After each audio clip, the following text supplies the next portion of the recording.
Praise the lord. ప్రభువైన యేసుక్రీస్తు నామంలో మీకు అందరికీ శుభములు. మరొక నూతన దినంలో దేవుడు మనల్ని ఎంతగానో క్షేమంగా నడిపించాలని ఆయనను ప్రార్థిద్దాం. ఆయన మనల్ని ఈ దినం సజీవంగా లేపినందుకు దేవునికి వందనములు. ఆయనకు మన పట్ల నూతనంగా అనుదినము వాత్సల్యం పుట్టుచున్నందుకై కూడా మనం ఆయనకు వందనములు చెల్లిద్దాం. మరి ఈ దినము మనము ఆలోచించవలసినటువంటి అంశం ఏంటంటే, మనము కొన్ని తీర్మానాలు తీసుకుంటూ ఉంటాం. అయితే ఆ తీర్మానాలు నిజంగా దేవునికి ఇష్టమైనవిగా ఉన్నాయి, లేకపోతే మన ఇష్ట ప్రకారంగా మనం తీర్మానాలు తీసుకుంటున్నామా? అసలు దేవుని చిత్తం అంటే ఏంటి? దేవుని ఉద్దేశంలో మనం ఎలా జీవించాలి? ఇదంతా కూడా మనకు తెలిసినట్లయితే మనము చక్కటి తీర్మానాలు తీసుకుంటాం. యోసేపు ఒక చక్కటి తీర్మానం తీసుకున్నాడు. ఏమని అంటే, దేవునికి విరోధంగా పాపం చేయకుండా ఉంటాను అన్న ఒక తీర్మానం తీసుకున్నాడు. అసలు యోసేపు జీవితంలో అతడు ఆ విధంగా నిర్ణయం తీసుకోవడానికి, ఒక తీర్మానం తీసుకోవడానికి అతనుకున్న పరిస్థితులు ఏమిటంటే, అసలు ఏమైనా ఉన్నాయా అంటే ఏమీ లేవు నిజానికి చెప్పాలంటే. అయితే తన తండ్రి అయినటువంటి యాకోబును చూస్తూ అతను పెరుగుతున్నాడు. యాకోబు యొక్క జీవితము పరిశుద్ధంగా ఉంది కనుక అతడు కూడా పరిశుద్ధంగా జీవించాలని అనుకున్నాడేమో. దేవుని గురించినటువంటి అనేక సంగతులు యాకోబు అతనికి తెలియజేస్తూ ఉన్నాడు. అయితే 12 మంది కుమారులలో యోసేపును మరి యాకోబు ఎంతగానో ప్రేమించాడు. అసలు ఆ యోసేపు ఎలాంటి వాడు, చిన్నప్పటి నుంచి కూడా ఎలాంటి వాడంటే, 15 ఏళ్ల వాడై ఉన్నప్పుడు అతడు తన అన్నలైనటువంటి వారి యొక్క చెడుతనమును గురించి సమాచారము తండ్రి వద్దకు తెస్తూ ఉండేవాడు. అయితే ఆ చెడు సమాచారం తెచ్చినప్పుడు బహుశా తండ్రి వారిని గద్దిస్తూ ఉండవచ్చు. అందుకని అతని పైన అందరూ కూడా పగపట్టారు, తన సహోదరులే పగపట్టారు. కనుక అతడు కొన్ని కలలు కన్నాడు కదా. దేవుని యొక్క దృష్టిలో అతడు ఒక గొప్ప కుమారుడుగా ఉన్నాడు. ఎందుకంటే చిన్నప్పటి నుంచే ఆ పిల్లవాడు పరిశుద్ధంగా జీవించాలని నిర్ణయించుకున్నాడు. పరిశుద్ధత కలిగి ఉండాలని అతడు కోరుకున్నాడు. అది దేవుడు గ్రహించాడు, దేవుడు చూస్తూ ఉన్నాడు. కనుకనే దేవుడు అతని పట్ల ఒక ప్రత్యేకమైన ప్రణాళికతో ముందుకు నడిపించినట్లుగా మనం చూస్తాం. మరి అతడు కలలు కనడం మనకు తెలుసు. ఆ విధంగా ఆ కలలను బట్టి వాళ్ళు ఇంకా కోపగించుకొని అతన్ని గోతిలో పడవేయడం, తర్వాత అతన్ని ఇష్మాయేలీలకు అమ్మివేయడం, ఆ తర్వాత అతనిని అక్కడ ఇష్మాయేలీలు అక్కడికి తీసుకువెళ్ళి ఒక అధికారి అతన్ని కొనడం, ఇదంతా కూడా జరిగింది కదా. ఇలా జరిగిన సమయంలో అంతా కూడా దేవుడు అతనికి తోడైనట్లుగా మనం చూస్తున్నాం. ఎందుకు అంటే అతడు చిన్నప్పటి నుంచే పరిశుద్ధంగా ఉండాలని అతడు తీర్మానించుకున్నాడు. అతడు అలాంటి తీర్మానం తీసుకున్నాడు కనుకనే అతడు ఎక్కడ వెళ్ళినప్పటికీ కూడా, తను ఎక్కడ పని చేస్తున్నప్పటికీ కూడా ప్రతి ప్రదేశంలో కూడా అతడు ఆశీర్వదింపబడుతూ ఉన్నాడు. ఫరో యొక్క ఉద్యోగస్తుడు పోతీఫరు అనే ఒక ఐగుప్తీయుడు అతన్ని కొన్నాడు. కొన్న తర్వాత అతడు ఒక బానిసగా ఉండాలి కదా. అయితే ఆ బానిసత్వంలో కూడా యెహోవా యోసేపునకు తోడై ఉండెను కనుక అతడు వర్ధిల్లుతూ ఉన్నాడంట. చూసారా, ఎంత అద్భుతం కదా. ఒక వ్యక్తి ఒక మంచి తీర్మానం, ఇలాంటి తీర్మానం తీసుకుంటే ఆ వ్యక్తి తప్పకుండా ఆశీర్వదింపబడతాడు. అతడు వర్ధిల్లుతూ ఉన్నాడు. అతడు ఎక్కడ పని చేసినా అక్కడ వర్ధిల్లడం ఉంటుంది. అతడు ఒక పొలం పనిలో పనిచేస్తే అక్కడ వర్ధిల్లడం ఉంటుంది. తనకు అప్పగించబడిన ఏ పని అయినా సరే అది వర్ధిల్లుతూ ఉండడం అతడు చూశాడు. ఆ పోతీఫరు అనే ఆ అధికారి చూశాడు కనుక అతడు చూస్తూ ఉంటే అతనికి అర్థమైంది ఏంటంటే, దేవుడు అతనికి తోడై ఉన్నాడని అతడు గ్రహించాడు. అతడు చేసినదంతా అతని చేతిలో యెహోవా సఫలం చేస్తూ ఉన్నాడు అని కూడా ఆ యజమానుడు చూశాడు. ఎంత అద్భుతం. మనము అలాంటి తీర్మానాలు మనం కూడా చేసుకున్నామా? మనం ఎక్కడ ఏ ఉద్యోగంలో ఉన్నాము, మన ఏ కుటుంబ జీవితంలో ఉన్నాం, మనము ఏ సంఘంలో ఉన్నాము, మనము ఏ పని మీద, లేక ఒక బిజినెస్ ఉందా, లేకపోతే మనం చేసే పని ఏంటి, ఏదైనా సరే, మనం చిన్న పనైనా సరే, పెద్ద పనైనా సరే, ప్రతి చోట కూడా మన జీవితంలో ఒక తీర్మానం తీసుకొని నీతిగా జీవించాలి, పరిశుద్ధంగా జీవించాలి అన్న ఒక తీర్మానం మనం చేసుకున్నట్లయితే, మన నీతిని బట్టి, మన పరిశుద్ధతను బట్టి ప్రతి ఒక్కరు కూడా మనల్ని ఆహ్, మన పట్ల కటాక్షం చూపిస్తారు. అంతేకాదు, మనం చేసే ప్రతి పని కూడా ఎంతో అద్భుతంగా వర్ధిల్లుతుంది. మరి ఆ వర్ధిల్లడం అనేది మనం అనుభవిస్తేనే తప్ప మనకు తెలియదు. చుట్టూ ఉండేవారికి కూడా ఆశీర్వాదకరంగా మనం ఉండగలుగుతాము. అలాంటి జీవితము దేవుడు మనకిస్తాడు. ఎందుకంటే మనం ఎప్పుడైతే దేవునికి ఇష్టమైనటువంటి రీతిగా, నీతిగా, పరిశుద్ధంగా జీవించాలనే నిర్ణయం తీసుకుంటామో అప్పుడు దేవుడు మనకు తోడై ఉంటాడు. యోసేపుకు ఎల్లప్పుడూ కూడా దేవుడు తోడై ఉన్నాడు. ఎంత అద్భుతమో కదా! ఇది నిజంగా ఆశ్చర్యకరంగా ఉంది. అతడు ఎన్ని చోట్ల పని చేసినా కూడా అతడు ప్రతి పనిలో అతడు సఫలత పొందుకోవడం చూసినప్పుడు యజమానికి అతని పైన కటాక్షం కలిగిందట. అందుకే అతని యొద్ద పరిచర్య చేయవాడాడు. అంటే ఇక దాసుడిగా కాకుండా పరిచర్య చేయు, తన దగ్గరగా విచారణకర్తగా, ఇంటి మొత్తం మీద విచారణకర్తగా అతన్ని నియమించడం జరిగింది. ఆ తర్వాత మరి ఆ పోతీఫరు భార్య అతని మీద కన్ను వేసి అతన్ని శోధించినప్పుడు అతడు చెప్తున్నటువంటి మాటలు ఏంటంటే, నీవు అతని భార్యవు కాబట్టి నీవు తప్ప ఈ ఇంట్లో సమస్తము మీద నాకు అధికారం ఉంది, కానీ నిన్ను మాత్రం పోతీఫర్ నాకు అప్పగించలేదు. అలాంటప్పుడు ఇలాంటి పాపం చేసి నేనెట్లు ఇంత ఘోరమైన దుష్కార్యం చేసి దేవునికి విరోధంగా పాపం కట్టుకొందును అని అంటున్నాడు. నిజంగా దేవుడు చూస్తున్నాడా అతన్ని? నిజంగా అలాంటి పరిస్థితి ఉందా? అసలు అప్పట్లో ధర్మశాస్త్రం కూడా లేదు. మరి అయినప్పటికీ కూడా యోసేపు అంత చక్కటి అవగాహన కలిగి, దేవుని పట్ల నిరీక్షణ కలిగి, విశ్వాసం కలిగి, ఒక ధైర్యము, అంటే దేవుడు నాతో ఉన్నాడు అన్న ధైర్యం కలిగి అతడు నిజాయితీగా, నీతిగా నిలబడ్డం అన్నది చాలా గొప్ప విషయం. అయితే అతని భార్య ఆమెను పదే పదే అతన్ని విసిగించడం, అతను తప్పించుకోవడం వల్ల అతని మీద నింద వేయడం జరిగినప్పుడు ఆ అధికారి అతనిని చెరసాలలో వేశాడు. అయితే చెరసాలలో వేయించినప్పుడు అక్కడ చెరసాలలో ఉన్న ఖైదీలందరినీ కూడా ఆ అధిపతి యోసేపు చేతికి అప్పగించాడంట. ఎందుకంటే అధిపతికి కటాక్షం కలుగునట్లుగా దేవుడు చేశాడంట. మీరు 39 నుంచి 39, 40 ఈ అధ్యాయాలు మనము ఆదికాండంలో చదివితే చాలా అద్భుతంగా ఈ స్టోరీ ఉంటుంది. మరి అక్కడ చెరసాలలో ఉన్నప్పుడు యెహోవా యోసేపునకు తోడై ఉండి అతని యందు కనికరపడి అతని మీద ఆ చెరసాల యొక్క అధిపతికి కటాక్షం కలుగునట్లు చేశాను. కాబట్టి ఏం జరిగింది? చెరసాల అధిపతి చెరసాలలో ఉన్న ఖైదీలందరినీ యోసేపు చేతికి అప్పగించాడు. అంటే ఇక్కడ మనం మొదటి నుంచి కూడా గమనిస్తూ వస్తే యోసేపు ప్రతి పనిలో కూడా విజయం సాధిస్తూ ఉన్నాడు. ప్రతి పనిలో కూడా అతడు నీతిగా, నిజాయితీగా ఉన్నాడు. ప్రతి పనిని కూడా చక్కగా చేస్తున్నాడు. అతని పట్ల అధికారులకు కటాక్షం కలుగుతూ ఉంది. ప్రతి చోట కూడా అతడు వర్ధిల్లుతూ ఉన్నాడు. ప్రతి పని కూడా సఫలత పొందుకుంటూ ఉన్నాడు. ప్రతి పనిలో కూడా ఈ విధమైనటువంటి పరిస్థితిని అక్కడ చూసినప్పుడు అందరికీ కూడా అర్థమైపోయింది ఏంటంటే, అతడు ఏ దేవుణ్ణైతే ఆరాధిస్తున్నాడో ఆ దేవుడు అతనికి తోడై ఉన్నాడు అని. మన జీవితాల్లో మరి మనం అలాగున్నామా? మన నడవడిక కానీ, మన ప్రవర్తన కానీ, మన మాట తీరు కానీ, మనం చేసే పని కానీ, మనము ఏ పని మనకు అప్పగింపబడిందో ఆ పనిని మనం ఉత్తమంగా చేయగలుగుతున్నామా? చక్కగా చేయగలుగుతున్నామా? మరి అందరికీ ఆశీర్వాదకరంగా మనం ఉంటున్నామా? మన మాటలు అందరికీ క్షేమాభివృద్ధి కలిగించే రీతిగా ఉంటున్నాయా? మనము ఇవన్నీ కూడా గమనించుకుందాం. మన జీవితాలలో అలాంటి తీర్మానం ఒకటి తీసుకుందాం. మనం పరిశుద్ధంగా జీవించాలని.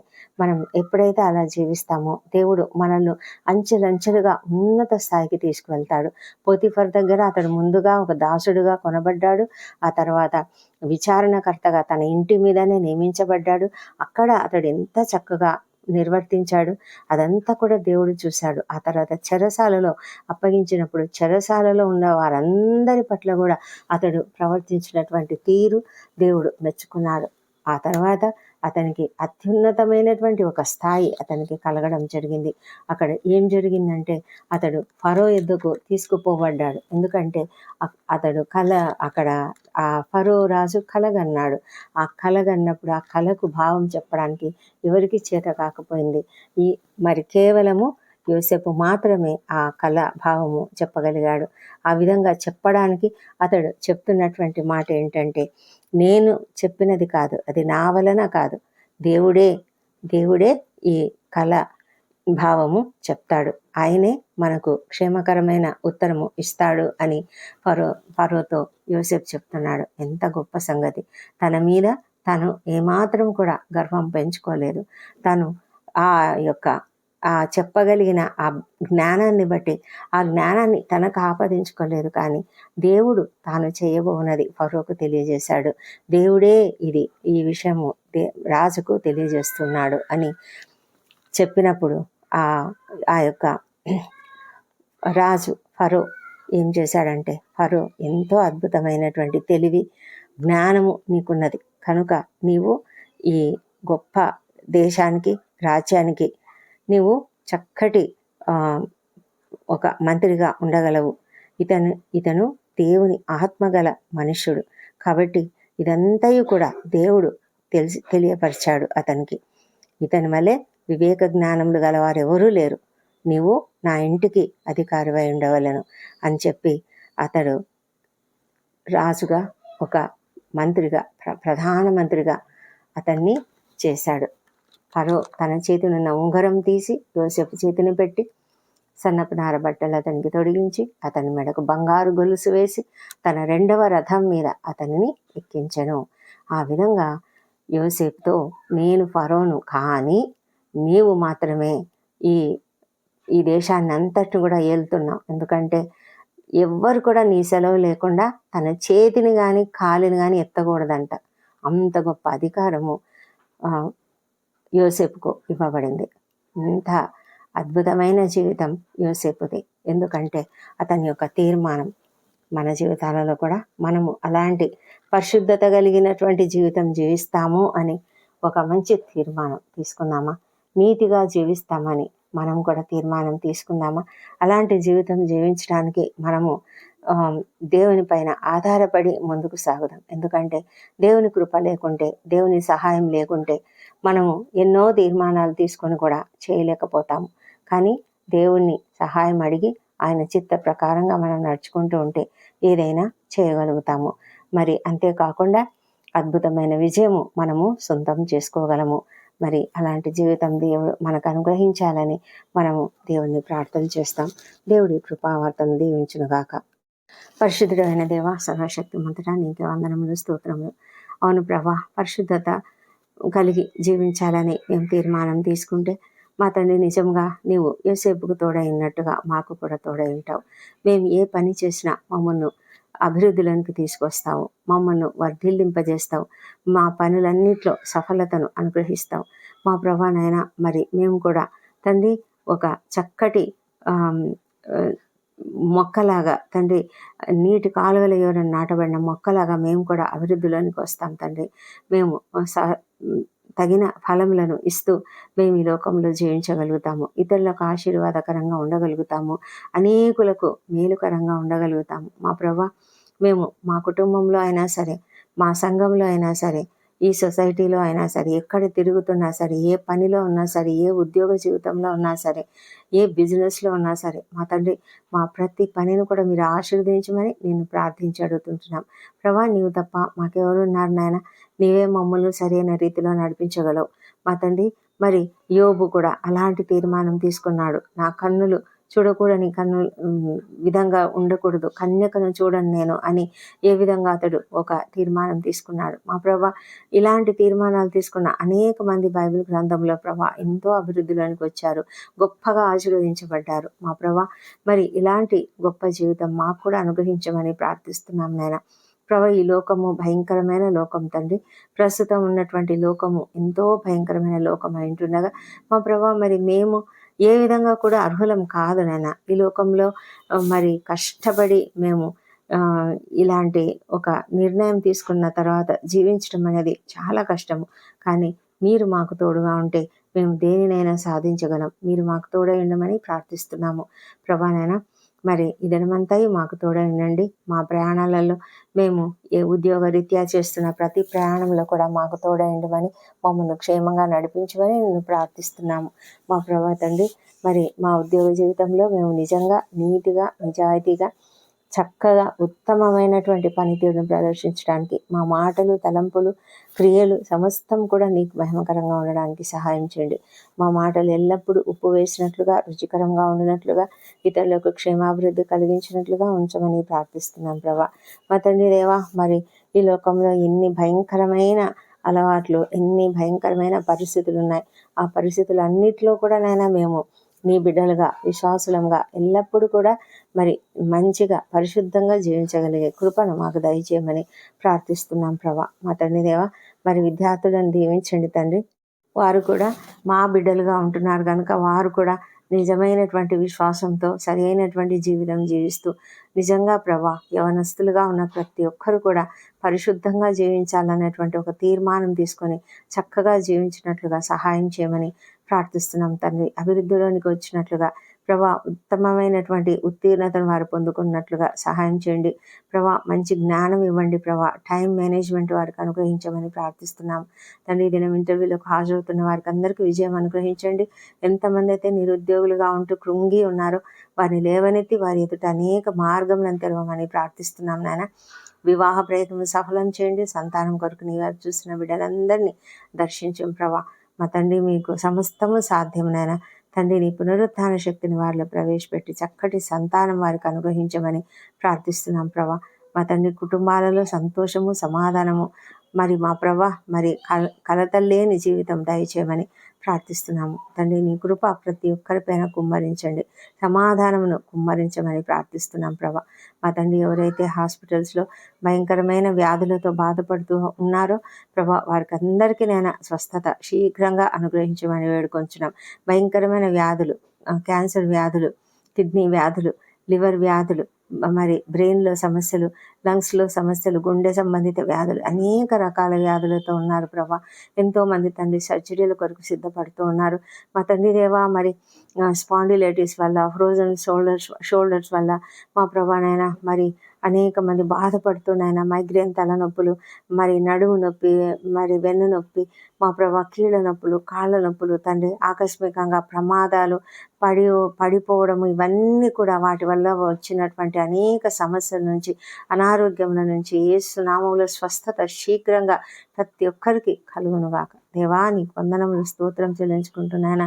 ప్రతి ఒక్కరిని ఆశీర్వదించమని నిన్ను బ్రతిమాలి అడుగుతుంటున్నాం ప్రభా. మా తండ్రి దేవా, మరి కృప చూపించండి. ఆ సర్జరీ లేని వాళ్ళందరూ త్వరగా కోలుకునేలాగా సహాయం చేయమని ప్రార్థిస్తున్నాం ప్రభా. మా తండ్రి దేవా, గ్యాస్ట్రైటిస్తో బాధపడుతున్న వాళ్ళని కూడా స్వస్థపరచమని వేడుకొంచున్నాం. రక్షణ లేని ప్రతి ఒక్కరిని రక్షించండి తండ్రి. నిన్ను అంగీకరించినట్లుగా వారి హృదయాలను తెరవండి, వారి మనోనేత్రాలను తెరవండి మా ప్రభా. మరి ప్రతి ఒక్కరూ నీ బిడ్డలుగా ఉండాలి. రహస్య రాకడ చాలా దగ్గరలో ఉంటుండగా ప్రతి ఒక్కరూ కూడా ఎత్తబడి వారిలో ఉండినట్లుగా సహాయం చేయండి నాయన. వ్యసనములకు గురై భయంకరమైన జీవితంలో జీవిస్తున్నారు తండ్రి, వారిని కూడా మీరు కనికరించమని ప్రార్థిస్తున్నాం ప్రభా. నీ వైపునకు ఆకర్షించుకొని వేడుకుంటున్నాము. శ్రమలలో ఉన్న వాళ్ళని అందరినీ కూడా దీవించండి, వారికి సహాయం చేయండి నాయన. న్యాయము జరగవలసిన వారికి తప్పకుండా న్యాయం జరిగించమని ప్రార్థిస్తున్నాం తండ్రి. మా ప్రభా, ఇండ్లు అమ్మడానికి ఉన్నది, మరి కొనడానికి ఎవరూ లేరు తండ్రి. త్వరగా అమ్ముడు పోనట్లుగా సహాయం చేయమని వేడుకొంచున్నాం. ప్రపంచమంతటా శాంతి సమాధానం అనుగ్రహించమని వేడుకొంచున్నాం ప్రభా. ఇజ్రాయెల్ దేశం దీవించండి, యెరూషలేం దీవించండి. వారి నగరాలలో క్షేమం, వారి ప్రాకారములలో నెమ్మదిని దయచేయమని ప్రార్థిస్తున్నాం ప్రభా. మా తండ్రి దేవా, యుద్ధ వాతావరణం అంతటినీ తీసివేయమని వేడుకొంచున్నాము. మా దేశంను దీవించండి. మా దేశంపై నీ పరిశుద్ధాత్మను కుమ్మరించి ప్రతి ఒక్కరు నేను తెలుసుకొనిలాగున సహాయం చేయండి నాయన. అధికారులు, ఉద్యోగులు, పరిపాలకులు అందరూ కూడా నీతిగా, నిజాయితీగా పనిచేయనట్టుగా మీరే సహాయం చేయమని వేడుకొంచున్నాం ప్రభా. మా తండ్రి దేవా, మరి క్రైస్తవులపై జరుగుతున్న దాడులను అరికట్టమని ప్రార్థిస్తున్నాం. తండ్రి, ఈ దినము బర్త్డేలు, వివాహ దినం జరుపుకుంటున్న బిడ్డను దీవించండి. గడిచిన సంవత్సరం అంతా మీరు వారికి చేసిన ప్రతి మేలును బట్టి నీకు వందనములు. రాబోయే సంవత్సరంలో ఇంకనూ అధికమైన మేలులను వారికి అనుగ్రహించమని ప్రార్థిస్తున్నాము. తండ్రి, ఈ ప్రార్థనలు ఏకీభవిస్తున్న ప్రతి ఒక్కరిని కూడా దీవించి ప్రతి ఒక్కరికి కావాల్సిన నెమ్మదిని దయచేయమని ప్రార్థిస్తున్నాం. తండ్రి, మా ప్రార్థనలని మీరు అంగీకరించి జవాబులు ఇచ్చినందుకు నీకు వందనములు. ఈ ప్రార్థనలన్నీ మా ప్రభువును, మా ప్రియ రక్షకుడునైన యేసుక్రీస్తు నామంలో అడిగి పొంది ఉన్నామని నమ్ముతూ నీకు స్తోత్రం చెల్లిస్తున్నాను తండ్రి. Amen, amen.